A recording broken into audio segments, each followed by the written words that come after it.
नमस्कार विद्यार्थी मित्रांनो, मी अविनाश गुरु या ठिकाणी सर्वांचं हार्दिक स्वागत करतो गुरुकुल अकॅडमी या चॅनलवरती। ज्या विद्यार्थ्यांनी लाईक, शेअर आणि सबस्क्राइब केलेला अशा सर्व विद्यार्थ्यांचे अगदी मनापासून आभार। आणि ज्यांनी अजून सुद्धा चॅनलला सबस्क्राइब केलेलं नसेल तर चॅनलला सबस्क्राइब करायचं आहे आणि रेग्युलर अपडेट मिळवण्यासाठी बेल आयकॉनवरती क्लिक सुद्धा करायचं आहे। चला तर मग सुरुवात करू आजच्या व्हिडिओ लेक्चरला। नमस्कार विद्यार्थी मित्रांनो, भारतीय भूगोलाच्या अंतर्गत आज आपण नवीन चॅप्टरला सुरुवात करतोय। मृदा या चॅप्टर बद्दल, या घटकाबद्दल आपल्याला आज व्यवस्थित या ठिकाणी काय माहिती घ्यायची आहे। आज आपण याला सुरुवात करतोय।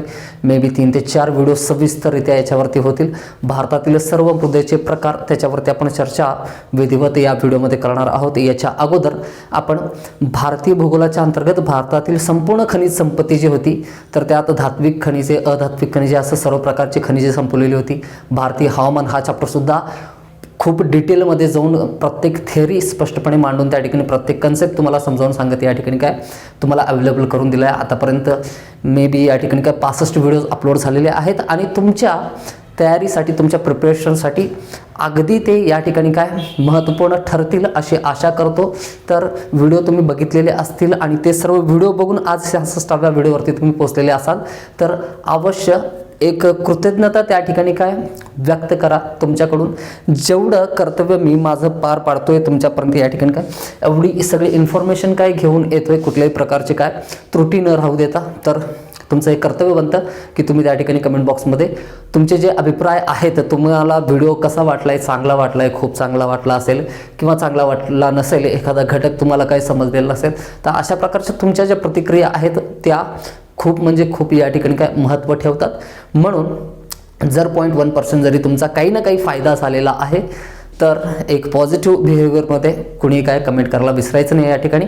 आणि होता होईल तेवढं तुमच्या मित्रांपर्यंत, मैत्रिणींपर्यंत काय व्हिडिओ शेअर करा आणि सबस्क्राईब करायला सुद्धा सांगा।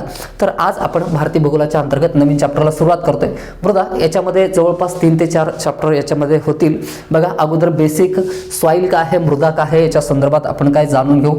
मृदेवरती काय परिणाम करणारे घटक कोणते कोणते आहेत, मृदेची निर्मिती कशी होते, ती प्रक्रिया कशी आहे, त्याच्यानंतर महत्त्वपूर्ण असेच घटक त्याच्यावरती आपण काय फोकस करणार आहोत जे परीक्षेमध्ये ज्यांच्यावरती प्रश्न विचारला गेलेला आहे। प्रश्नांचं स्वरूप पाहता आपल्याला कोणत्या कोणत्या घटकांना हात घालायचं हे आपण काय निश्चित आहे या ठिकाणी। जेवढ्या फॅक्च्युअल गोष्टी असतील, जेवढ्या कन्सेप्च्युअल गोष्टी असतील, अशा सर्व गोष्टी आपण काय डिस्कस करणार आहोत। त्याच्यानंतर मृदेचे संघटन कोणत्या पद्धतीने झालेलं हे बघायचं, मृदेचे प्रकार कोणते कोणते, भारतातील कोणत्या कोणत्या क्षेत्रामध्ये, कोणत्या राज्यांमध्ये त्यांचं स्थान कुठे आहे, नेमकं त्याच ठिकाणी आता क्षारीय मृदा राजस्थानमध्येच का आढळेल, किंवा लॅटराईट प्रकारची मृदा जी आहे तर ती महाराष्ट्रातील सिंधुदुर्ग असेल, रत्नागिरी असेल या जिल्ह्यामध्ये, किंवा केरळमध्ये, तर केरळमध्ये लॅटराईट प्रकारची मृदा आढळते तर त्या ठिकाणी कोणत्या प्रकारच्या शेतीचा विकास झालेला, असं इंटरकनेक्टेड सर्व टॉपिक्स या ठिकाणी काय एकमेकांमध्ये काय मिळवण्याचा प्रयत्न केलेला आहे। जेणेकरून तुम्हाला काय व्हिडिओ बघत असताना या ठिकाणी फक्त मृदाच नाही तर मृदेशी संबंधित येणारे सर्व घटक या ठिकाणी काय त्या ठिकाणी काय टच करून जातील, स्पर्शून जातील सर्व विषय। एक प्रकारे तुमचं मागचं रिव्हिजन सुद्धा होईल। मृदा हा चॅप्टर फक्त मृदेशी नसतो, मृदेची निर्मिती खडकापासून होते, खडकांच्या गुणधर्मापासून ते मृदेच्या गुणधर्मापर्यंत सर्व गोष्टींवरती आपण विधिवत चर्चा या पिरियडमध्ये करणार आहोत। तर व्हिडिओवरती शेवटपर्यंत काय बनवून राहायचं आहे। तर बघा, सगळ्यात अगोदर या ठिकाणी काय मृदा या चॅप्टरबद्दल आपण काय सुरुवात करत असताना याचं नेमकं महत्त्व काय आहे, मृदेचं आर्थिक महत्त्व काय आहे किंवा इतर कुठलाही महत्त्व असेल त्याचा, हा प्रत्येक दृष्टिकोनातून काय मृदा ही एक अनन्यसाधारण गोष्ट आहे। याला सुद्धा आपण एक नैसर्गिक संसाधन असं म्हणू शकतो जी फ्रीमध्ये आपल्याला अवेलेबल असते। मात्र ती आपल्याजवळ आहे सध्या मुबलक प्रमाणात म्हणून तिचं महत्त्व आपल्याला काय समजत नाही। मात्र तिचं महत्त्व जाणून घेणं तितकंच काय या ठिकाणी काय महत्त्वपूर्ण ठरतं। तर बघा, मृदा या ठिकाणी काय महत्त्वपूर्ण का बरं आहे। भारत, फक्त भारतच नाही संपूर्ण जगाच्या बाबतीत हे विधान लागू होईल। बघा, शेती ही अवलंबून असते मृदेच्या सुपीकतेवरती। जेवढी अधिक सुपीक मृदा आपल्याला काय उपलब्ध असेल तेवढा शेतीचा काय विकास होऊ शकतो। आता ज्या ठिकाणी शेतीचा विकास होतो त्या ठिकाणी दाट लोकवस्ती असते, त्या ठिकाणी काय व्यापार असेल, त्या ठिकाणी उद्योग असेल, या सगळ्यांचा विकास होतो। मग रस्ते असतील त्यांचा विकास, रेल्वे महामार्ग असतील, या सर्व गोष्टींचा किंवा शहरांचा विकास असेल, औद्योगिकरण जे आहे भारतामधील विशेषतः कशावरती अवलंबून आहे, प्राथमिक व्यवसायावरती अवलंबून आहे। जोपर्यंत शेती या ठिकाणी काही होत नाही तोपर्यंत काय जे अर्थव्यवस्था आहे भारताची संपूर्ण वर्षभराची ती चालत नाही। समजा 2 वर्षाचा दुष्काळ पडला तर इंडस्ट्रीयल एरियामधील काय प्रोडक्शन काम बंद पडू शकतं. याच्या पाठीमागची काय कारण मीमांसा काय हे सांगायची आवश्यकता नाही. ते कसे इंटर रिलेटेड आहेत एकमेकांशी, कसे काय म्हणजे अवलंबून आहेत एकमेकांवरती, हे सर्व गोष्टी तुम्हाला माहिती आहेत. शेतीचा विकास व्हायचा असेल तर मृदा काय उपजाऊ असणं, मृदा या ठिकाणी सुपीक असणं आवश्यक असतं. आता ही जी सुपीक मृदा आहे त्याची निर्मिती कशी होते, निर्मिती प्रक्रियेमध्ये मृदा सुपीक कशी बनते आणि नापीक कशी बनते. बघा, मृदेवरती परिणाम करणारे घटक कोणते कोणते असतात. नैसर्गिक घटक असतात त्यांचाच विचार आपण काय करणार आहोत. जे मानवनिर्मित घटक असतील त्यांचा विचार या पिरियडमध्ये आपल्याला सध्या तरी करायचा नाही. बघा खूप मोठ्या प्रमाणात हे नैसर्गिक घटक जे आहेत ते मृदेवरती काय करत असतात, परिणाम करत असतात. आणि या परिणामांमुळं मृदा बऱ्याच वेळा सुपीक सुद्धा बनते आणि बऱ्याच वेळा काय नापीक सुद्धा बनते. तर सुपीक बनणाऱ्या ज्या गोष्टी आहेत, सुपीक बनत असताना आपल्याला त्याच्याबद्दल चिंता करायची आवश्यकता नाही. नापीक बनत असताना आपल्याला तिकडं थोडंसं काय लक्ष द्यायचं आहे. म्हणजे प्रश्न कोणत्या स्वरूपाने विचारला जातो. बघा, एखाद्या प्रदेशातील काय मृदेची सुपीकता खूप कमी होत असेल आणि तो एक काय मोठा प्रश्न बनत असेल तर त्या ठिकाणी प्रश्न तयार होण्याची शक्यता असते. आणि जे बेसिक असतं मृदेच्या संदर्भात त्या ठिकाणी सुद्धा तर प्रश्नांची निर्मिती होते, प्रश्न तयार होतात त्या ठिकाणी सुद्धा. बघा, आपण जांभी मृदा काय, तांबडी मृदा काय, चिकण मृदा काय आहे, क्षारीय मृदा काय आहे, दलदलीय मृदा काय आहे, याच्यामध्ये याच्या संदर्भात डिटेलमध्ये वाचून जातो. पेपरमध्ये गेल्याच्या नंतर बेसिक क्वेश्चन असतो काय मृदेचे जे संघटन आहे खालीलपैकी कोणत्या कोणत्या घटकांपासून काय होतं किंवा मृदेमध्ये या ठिकाणी काय असलेले घटक कोणते कोणते. तर आपल्याला अशा पद्धतीने हे सर्व घटक माहिती असणं आवश्यक आहे. किंवा मृदेमध्ये पाण्याचं प्रमाण किती आहे किंवा मृदेमध्ये वायूचं प्रमाण किती असतं हे जर आपल्याला विचारलेलं असेल, मृदेमध्ये काय केशिकीय क्रिया काय घडते का असं जर विचारलेलं असेल तर या प्रश्नांची उत्तर देण्यासाठी आपल्याला मृदा या घटकाबद्दल अगदी बेसिक माहिती पाहिजे. ओके, बेसिक माहिती असेल आणि काय प्रकारांबद्दल आपल्याला थोडं बहुत माहिती असेल सविस्तर या ठिकाणी काय, तर आपण काय प्रत्येक क्वेश्चन अटेम्प्ट करू शकतो. आता लक्षात आपल्याला मृदेच्या संदर्भात काय एकाच दृष्टिकोनातून विचार करायचा नाही, सर्व दृष्टिकोन. बघा, ज्या ज्या दृष्टिकोनातून काय क्वेश्चनचा अप्रोच आहे त्या प्रत्येक अप्रोचनी आपल्याला काय करायचं, स्टडी करायचं आहे. ओके, तर मृदेची निर्मिती कुठून होते, मृदेवरती परिणाम करणारे घटक कोणते कोणते आहेत, मृदा सुपीक असेल किंवा नापीक असेल कशी बनते, आणि त्याच्यानंतर मृदेचं संघटन कोणत्या कोणत्या घटकांपासून झालेलं आहे, त्याच्यानंतर मृदेचे प्रकार कोणते कोणते आहेत आणि भारताच्या संदर्भात त्या प्रकारांचा आपण काय सविस्तर अभ्यास करू. तर आजचा पिरियड जो आहे अगदी बेसिक मृदा म्हणजे काय याच्यावरती असेल. तर सुरुवात करू आपण मृदा या चॅप्टरला. ओके, तर या ठिकाणी प्रत्येक गोष्ट मी जी या ठिकाणी सांगतोय तुमच्या हातामध्ये आय होप वही असेल, पेन असेल, तुम्हाला त्या ठिकाणी जे सांगतोय मी ते नोट्सच्या स्वरूपात काय लिहून घ्यायचं आहे, तरच तुमचा अभ्यास काय परिपूर्ण होणार आहे. या ठिकाणी कुठला नकाशा वगैरे आपल्याला बघायची आवश्यकता नाही. ज्यावेळेस मृदेचे आपण प्रकार बघू भारतामध्ये त्यावेळेस नकाशा निश्चित लागेल. ओके, आतापर्यंत भारताचा नकाशा तर काय सगळ्यांना पाठ झालेला असेल. 65वा व्हिडिओ आपण बघतोय, तर तुम्हाला आता महत्त्व कळालेलं असेल की नकाशाचं महत्त्व काय होतं. फर्स्ट चॅप्टरला जे मी सांगितलं होतं, without map you cannot study geography. Okay, तर अशा पद्धतीने बघा मृदेची निर्मिती. बघा, जे पैतृक शल असतात किंवा जे काय मूळ खडक असतं या ठिकाणी मूळ खडकांपासून काय मृदेची निर्मिती होत असते, मातीची निर्मिती होत असते. बघा, मृदा म्हणजे नेमकं आहे काय, मृदेची निर्मिती नेमकी होती कशी. बघा, पृथ्वीचा जर आपण विचार केला तर पृथ्वीवरती आपण काय एक खडकाचा गोळा होती. जर व्हर्टिकल सेक्शनचा अभ्यास केला तर या व्हर्टिकल सेक्शनमध्ये आपल्याला एकूण 4 सेक्शन बघायला भेटतात. यापैकी सगळ्यात बाहेरचा जो आहे तो A section, B C D या सर्व सेक्शनबद्दल आपल्याला आज बघायचं नाही. पृथ्वीचं काय अंतर्गत भाग जो आहे याच्याबद्दल आपण जागतिक भूगोलामध्ये काय अभ्यास या ठिकाणी बघायची आवश्यकता नाही. या ठिकाणी आपण काय सॉईलबद्दल चर्चा करतोय, मातीबद्दल मृदेबद्दल चर्चा करत आहोत. ओके, सेक्शन ए जो आहे तो सगळ्यात काय बाहेरील भाग आहे. याला काय म्हणतो आपण भूपृष्ठ असं म्हणतो. या भूपृष्ठावरती वाहणाऱ्या नद्या असतील, वाहणारा वारा आहे, त्याच्यानंतर काय पर्जन्य आहे, तो मुसळधार असेल किंवा रिमझिम स्वरूपाचा असेल, हा पर्जन्य झाला. त्याच्यानंतर तापमान आहे, तापमान कमी असतो, उन्हाळ्यामध्ये जास्त असतो. अशा सर्व घटकांचा परिणाम झाल्याच्या नंतर याचं रूपांतर जे आहे याच्यामध्ये आहे ना, हे जे काय भूपृष्ठ आहे ते काय फुटायला सुरुवात होते. त्याचं लहान लहान बारीक कणांमध्ये रूपांतर होतं आणि त्याचं अंतिम रूपांतर कशामध्ये होतं, लहान लहान काय मातीमध्ये होतं. यालाच काय म्हणतो आपण मृदा असं म्हणतो. ज्या प्रकारच्या खडकापासून या मातीची निर्मिती झालेली आहे त्या प्रकारचे गुणधर्म त्याच्यामध्ये असतात. म्हणजे त्या खडकामध्ये असलेले जे खनिज आहेत तेच खनिज या मृदेमध्ये सुद्धा काय आढळतात आणि त्यानुसार त्या मृदेचा काय प्रकार ठरतो. इतर सुद्धा बरेच घटक आहेत या मृदेवरती परिणाम करणारे. मृदेवरती परिणाम करणारे घटक कोणते कोणते आहेत? एक पहिला खडक, त्याच्यानंतर हवामान, त्याच्यानंतर वनस्पती, भूमिगत जल आणि सूक्ष्मजीव. हे सर्व घटक, हे पाचही घटक काय मृदेवरती परिणाम करत असतात आणि मृदेमध्ये या ठिकाणी काय एक अनुरूप बदल होत जाऊन सुपीक किंवा नापीक मृदा काय होत असते, तयार होत असते. एक्झाम्पल घेऊन आपण काय समजावून घेऊ व्यवस्थित. ओके, काही अडचण नाही या ठिकाणी. बघा अशा पद्धतीने आपल्याला सांगता येईल मृदा जी आहे, बघा मृदेवरती खडक कोणत्या पद्धतीने काय परिणाम करत असतात, या ठिकाणी नियंत्रित कसं करतात. म्हणजे मृदेचे गुणधर्म जे आहेत हे सर्व पाचही घटक काय करतात, निर्धारित करतात या ठिकाणी. वनस्पती जी आहे, वनस्पती ही एखाद्या मृदेमधील वनस्पती ठरवते की त्या मृदेमध्ये ह्युमसचे प्रमाण किती आहे. ह्युमसचं प्रमाण या ठिकाणी निर्धारित करण्याचं काम काय त्या मृदेमध्ये काय उपस्थित असणारी वनस्पती ठरवत असते. मला सांगा एखादी या ठिकाणी काय मृदा म्हणजे डोंगर उतारावरील मृदा आहे, तर त्या ठिकाणी ह्युमसचं प्रमाण जास्त असेल की कमी असेल? डोंगर उतारावरती जर जंगले असतील त्या ठिकाणी काय निर्वनीकरण काय कमी झालेलं असेल, काय जंगलांची कटाई कमी झालेली असेल, तर त्या मृदेमध्ये निश्चितपणे ह्युमसचं प्रमाण कसं असतं, जास्त असतं. एखाद्या मृदेचा संपर्क काय खूप वेळा काय पाण्यासोबत येत असेल तर ती मृदा निश्चितपणे कशी असणार आहे, दलदली स्वरूपाची असणार आहे. समजा आता या ठिकाणी प्रत्येक मृदा कुठल्या ना कुठल्या खडकापासून तयार झालेली असते. प्रत्येक प्रकारचे कुठल्याही प्रकारची मृदा एक काय प्राथमिक जी अवस्था होती ती कोणती होती, खडकाची होती. अंतिम अवस्था कोणती आहे त्याची, मृदेची आहे. खडकापासून काय मृदेची निर्मिती झालेली आहे.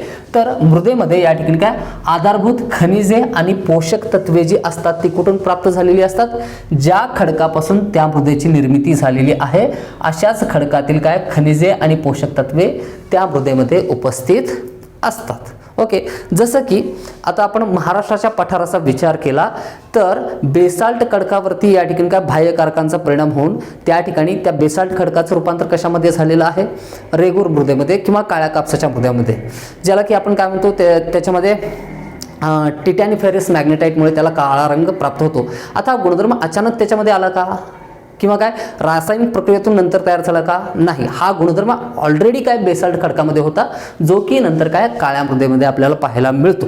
ओके, त्याच्यानंतर दुसरं हवामान जो आहे, हवामानाचा या ठिकाणी काय परिणाम काय असतो. बघा मृदेमध्ये होणारी जी रासायनिक क्रिया आहे आणि सूक्ष्म जैविक क्रिया नियंत्रित करण्याचं काम कोण करत असतं, हवामान. आता हवामानामध्ये कशा कशाचा समावेश होतो, या ठिकाणी तापमान आणि पर्जन्य या दोनही गोष्टींचा समावेश कशामध्ये होतो, हवामानामध्ये होतो. तर कोणत्या पद्धतीने एखाद्या प्रदेशातील तापमान आणि एखाद्या प्रदेशातील पर्जन्य रासायनिक क्रियेमध्ये सहभागी होतं आणि सूक्ष्म जैविक क्रिया नियंत्रित करतात. बघा एखाद्या भूप्रदेशामध्ये असणारं वनस्पतीचं जे प्रमाण आहे, त्या ठिकाणी असणाऱ्या जंगलांचं प्रमाण जे आहे तर ते ठरवतात, निर्धारित करतात की त्या मृदेमध्ये ह्युमसचे प्रमाण किती आहे.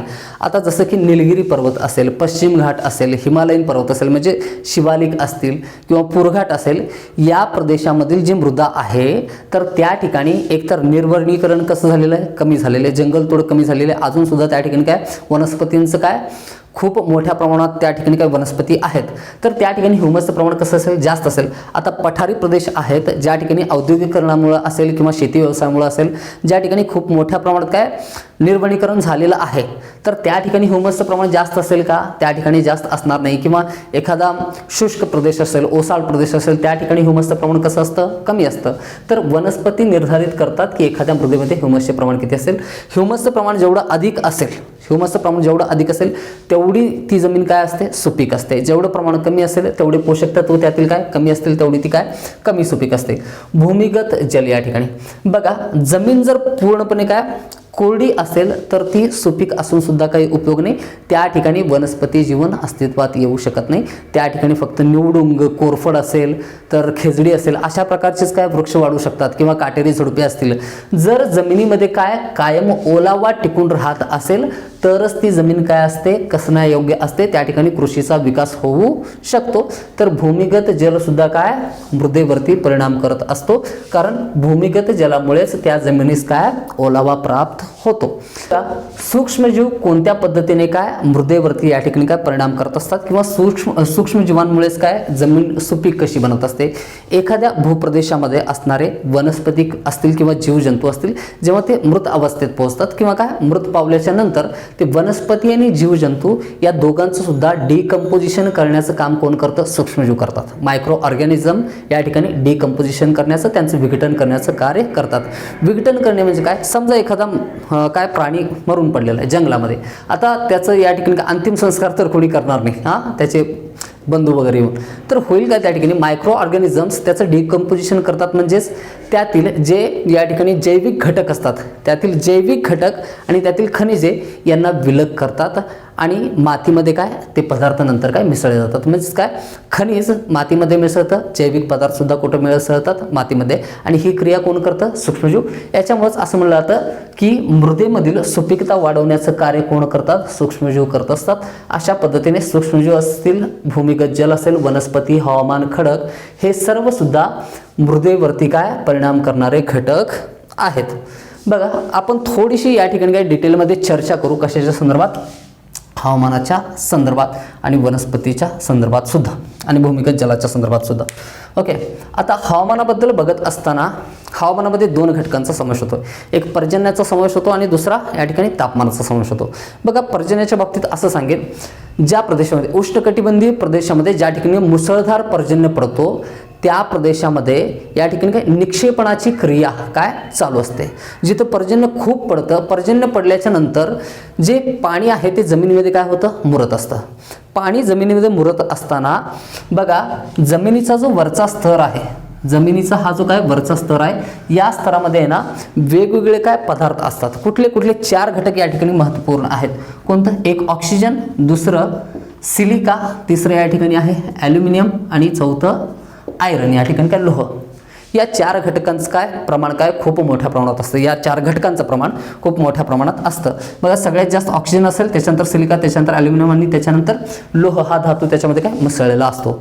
आता खूप अधिक मुसळधार पर्जन्य पडणाऱ्या काय प्रदेशांमध्ये बघा, निक्षेपणाच्या क्रियेमध्ये सिलिका आणि क्षार जे आहेत ते काय एकतर वाहून नेले जातात किंवा मातीमध्ये खाली निक्षेपण त्यांचं होतं, म्हणजे जमिनीमध्ये खालच्या स्तरामध्ये जाऊन पोहोचतात. मग जमिनीच्या वरच्या स्तरामध्ये ॲल्युमिनियम आणि लोहाचं प्रमाण काय होतं? वाढतं आणि लॅटराईट प्रकारच्या मृदेची निर्मिती होते. म्हणजे एक प्रकारे असं म्हणता येईल, मृदेमधील जे पोषक तत्व आहेत तर ते पोषक तत्व काय होतात? कमी होत असतात. आता मृदा याच्यामुळे सुपीक बनेल की नापीक बनेल? निश्चितपणे काय नापीक बनते. त्याच्यामध्ये पोषक तत्वांचं प्रमाण काय होतं? कमी होत असतं. आता या लॅटराईट प्रकारच्या मृदेमध्ये म्हणजे जांभी प्रकारची जी मृदा आहे त्याच्यामध्ये पोषक तत्व कमी असल्याच्या कारणानं त्या ठिकाणी जे खाद्यान्ने आहेत त्यांची शेती केली जाऊ शकत नाही. म्हणून केरळमध्ये कृषीचा विकास खूप अधिक होणं शक्य नाही. किंवा सह्याद्री जो काय घाटमाथ्याचा प्रदेश आहे त्या ठिकाणी तुम्ही बघितलंय का की ज्वारी पेरलंय किंवा त्या ठिकाणी काही गहू पेरलेला आहे, बाजरीचं उत्पादन तिथं घेतलं गेलंय?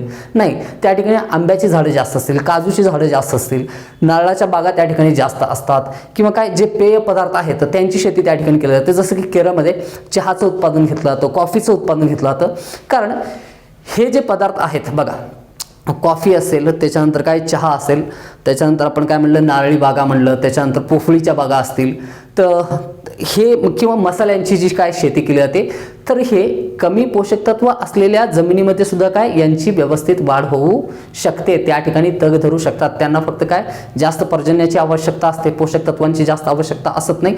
म्हणून केरळमध्ये मसाल्याच्या पदार्थांचं उत्पादन घेतलं जातं. म्हणून रत्नागिरीमध्ये काय नारळाचं उत्पादन घेतलं जातं त्या ठिकाणी, किंवा या ठिकाणी काय आंब्याचं उत्पादन खूप मोठ्या प्रमाणात घेतलं जातं. त्या ठिकाणी खाद्यान्न शेतीचा विकास होऊ शकत नाही. अशा पद्धतीने मुसळधार पर्जन्य जे आहे अशा पद्धतीने काय करत असतो? परिणाम करत असतो. आणि त्या मृदेला या ठिकाणी लाल रंग का बरं प्राप्त होत असेल? त्याला तांबडी मृदा म्हणतो किंवा जांभी मृदा. वेगवेगळ्या पुस्तकांमध्ये वेगळे नाव असतील, रिझन मात्र एकच आहे. त्यातील काय क्षार आणि सिलिकाचं प्रमाण काय त्यांचं निक्षेपण झालं किंवा ते वाहून गेले, त्याच्यामुळे त्यातील कशाचं लोहाचं आणि ॲल्युमिनियमचं प्रमाण ज्यावेळेस वाढतं तर त्यावेळेस त्या मृदेचं रूपांतर कशामध्ये होतं? तपकिरी रंगाच्या काय मृदेमध्ये, लाल रंगाच्या मृदेमध्ये झालेलं असतं. आता दुसरा घटक बघा, आता तापमान जो आहे, तापमान कसं सांगता येईल या ठिकाणी आपल्याला बघा. आता राजस्थानचा प्रदेश आहे, राजस्थानच्या प्रदेशामध्ये आपल्याला काय माहिती आहे, क्षारीय प्रकारची मृदा आढळते. ओके, या ठिकाणी बघा आपण काय पर्जन्याबद्दल बघितलं, खूप पर्जन्य झाल्याच्या नंतर कोणत्या पद्धतीने काय ते मृदेवरती परिणाम करत असतात. या ठिकाणी खूप तापमान जेव्हा असतं तेव्हा ते सुद्धा मृदेसाठी काय असतं, चांगलं असत नाही. तर बघा, जमिनीमधून नेहमी अधिक तापमान असल्याच्या कारणानं बाष्पीभवनाची क्रिया काय सतत चालू असते, दिवस रात्र या ठिकाणी. आता बाष्पीभवनाची क्रिया ज्यावेळेस चालू असते त्यावेळेस घडतं काय, त्याच्यामध्ये बाष्पीभवनाची क्रिया ज्यावेळेस चालू होते तेव्हा त्या ठिकाणी त्या परिसरांमध्ये नेमकं घडतं काय, जेणेकरून की त्या ठिकाणी काय क्षारीय प्रकारची काय मृदेची निर्मिती होते. क्षारीय प्रकारची मृदा राजस्थानमध्ये आढळते. पाण्याचा एक गुणधर्म आहे कोणता, या ठिकाणी काय पाण्यामध्ये एक क्रिया घडते, कोणती, केशिकीय क्रिया किंवा केशिका क्रिया असं म्हणूया. या ठिकाणी काय केशिका क्रिया घडते. केशिका क्रिया काय असते, आपल्या डोळ्यांना सहजपणे सुद्धा काय दिसू शकणार नाहीत अशा लहान नसांमधून, अशा लहान भेगांमधून, हे भेग कुठले आहेत, आता जमिनीमधले आहेत, जमिनीतले अंतर्गत भेगा. तर या भेगांमध्ये पाणी वर चढण्याचा प्रयत्न करत असतो. कशामुळे, या ठिकाणी काय एकतर काय गुरुत्वबल त्यांच्यावरती प्रयुक्त आहे, तर पाणी कोणत्या दिशेनं वाहायला पाहिजे, खालच्या दिशेने वाहायला पाहिजे. मात्र लहान केशिका ज्यावेळेस भेटतात त्या केशिकांमधून पाणी या ठिकाणी काय वरी वाहण्याचा प्रयत्न करतो. एक सिंपल उदाहरण सांगतो. जेव्हा आपण काय म्हणतो त्या ठिकाणी काय आपल्या घरी हॉलमध्ये कुठेही किचनमध्ये असेल पाणी जर सांडलं तर आपण त्याच्यावरती काय करतो, या ठिकाणी काय कपडा टाकतो. आपण पुसण्याची आवश्यकता नाही, कपडा टाकल्याच्या नंतर पाणी आपोआप त्या कपड्यामध्ये काय शोषलं जातं. हे कशामुळे होतं बघा, गुरुत्वाकर्षणाच्या अपोजिट पाणी काय त्या कपड्यामध्ये वरी चढतंय. तर हे केशिका क्रियामुळेच हे घडून येतं. आणि ही केशिका क्रिया घडते का बरं, तर पाण्याच्या पृष्ठभागावरती असलेला जो तणाव असतो तो यासाठी काय कारणीभूत असतो, ज्याला सरफेस टेन्शन ऑफ वॉटर असं म्हणतो. मग याच्याचमुळं बघा ज्यावेळेस पर्जन्य पडतं, पर्जन्याचे थेंब गोल का बरं असतात बरं, अशा पद्धतीने काय पर्जन्य पडताना आपण बघतो. अशा पद्धतीने आपण काय लहानपणी चित्रामध्ये काढलेलं असेल ना, असे पाण्याचे थेंब पडत असताना हा गोल स्वरूपाचाच असतो. या ठिकाणी पाण्याचा थेंब कसा असतो, गोल स्वरूपाचा असतो. खाली पडत असताना तो आपल्याला थोडासा ओव्हल शेपमध्ये दिसतो.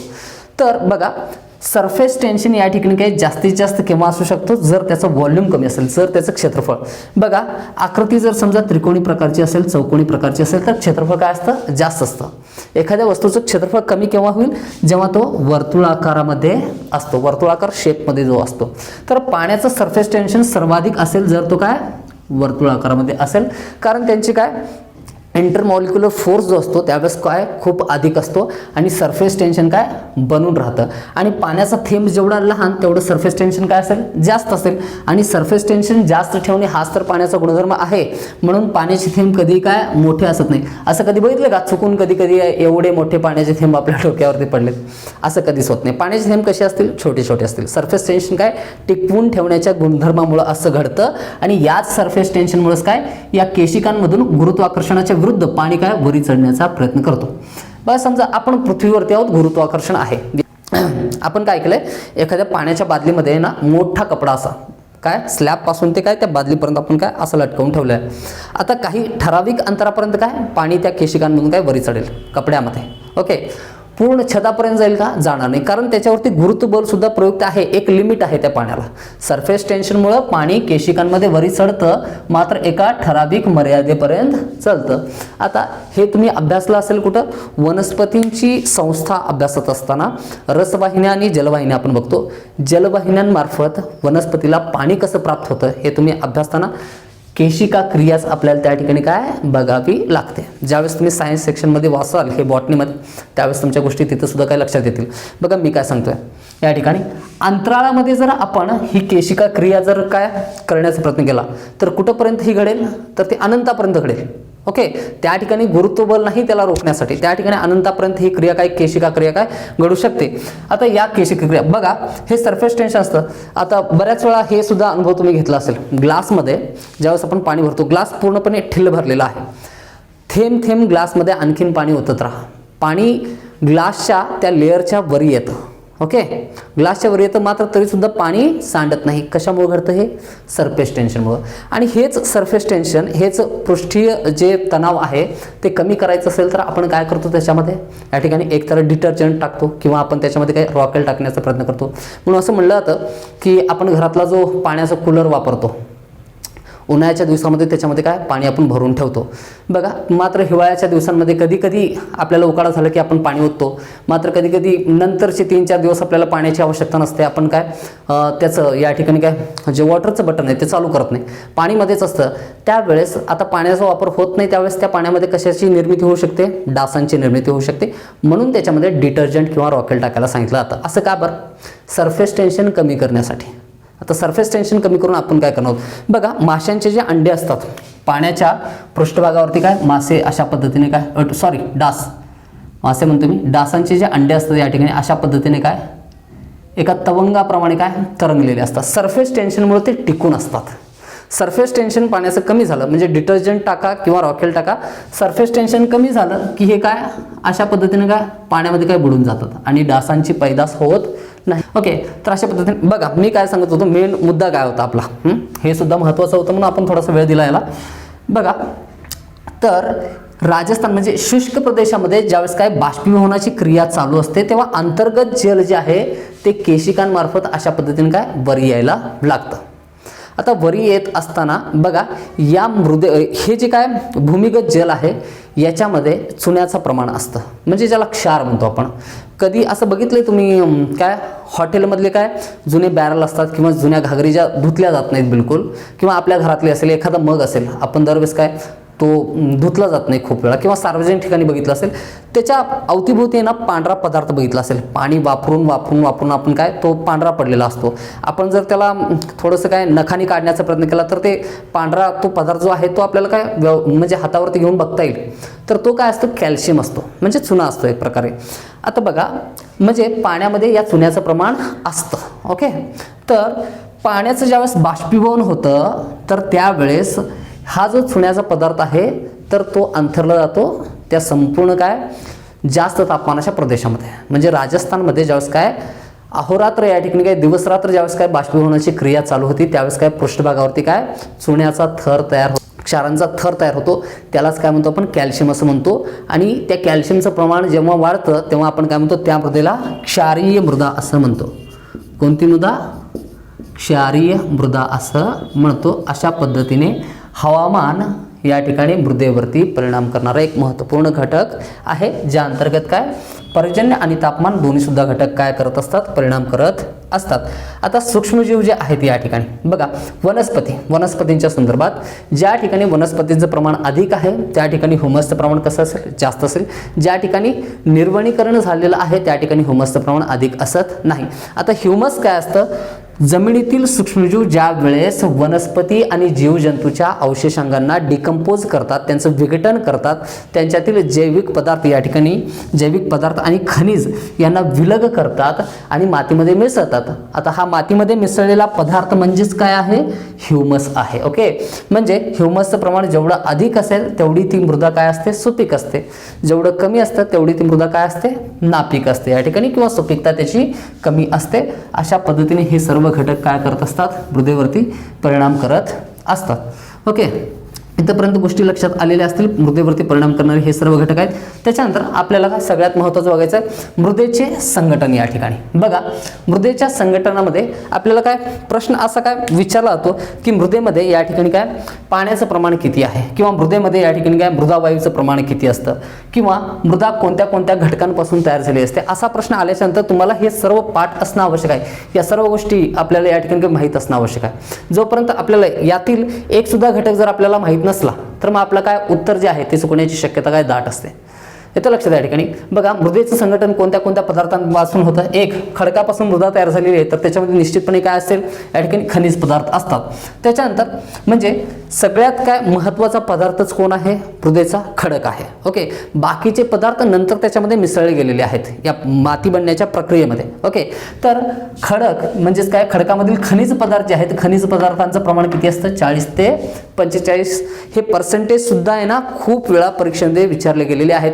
कमीत कमी एक प्रश्न सॉईलच्या संदर्भात काय मृदेच्या संदर्भात परीक्षेमध्ये असतो म्हणजे असतो.